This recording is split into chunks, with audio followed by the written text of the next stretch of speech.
ಕೇಳಿ ಧಿಕ್ಕಾರ, ದಲಿತ ವಿರೋಧಿ ಕಾಂಗ್ರೆಸ್ ಸರ್ಕಾರ ಕೇಳಿ ಧಿಕ್ಕಾರ. ದಲಿತರ ಹಣ ನುಂಗಿರುವ ಭ್ರಷ್ಟ ಸಿದ್ದರಾಮಯ್ಯಗೆ ಧಿಕ್ಕಾರ.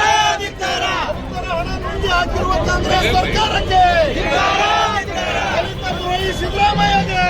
ಶಾಸಕರಾದ ಸುಬೇದಾರ್ ಗುತ್ತೇದಾರ್ ಅವ್ರೆ, ದತ್ತಾತ್ರೇಯ ಪಾಟೀಲ್ ರೇ ಮತ್ತು ಚಂದು ಪಾಟೀಲ್ ರೇ, ನಿತಿನ್ ಗುತ್ತೇದಾರ್ ಅವ್ರೆ, ರಾಜ್ಕುಮಾರ್ ಪಾಟೀಲ್ ರವ್ರೆ, ಲಲಿತಾ ಅವ್ರೆ, ಅಮರ್ನಾಥ್ ಪಾಟೀಲ್ ರೇ, ಶಿವರಾಜ್ ಪಾಟೀಲ್ ರೇ, ಅಂಬಾರಾಯ್ ಅಷ್ಟಿಗೆ ಅವ್ರೆ, ರವಿರಾಜ್ ಕೊರ್ವೆ ಅವ್ರೆ, ರವಿಚಂದ್ರ ಕಾರ್ತಿಕರ್ ಅವ್ರೆ ಮತ್ತು ವೇದಿಕೆ ಮೇಲೆ ಭಾಗವಹಿಸಿರ್ತಕ್ಕಂಥ ಎಲ್ಲ ಪಕ್ಷದ ಮುಖಂಡರೇ, ಪದಾಧಿಕಾರಿಗಳೇ,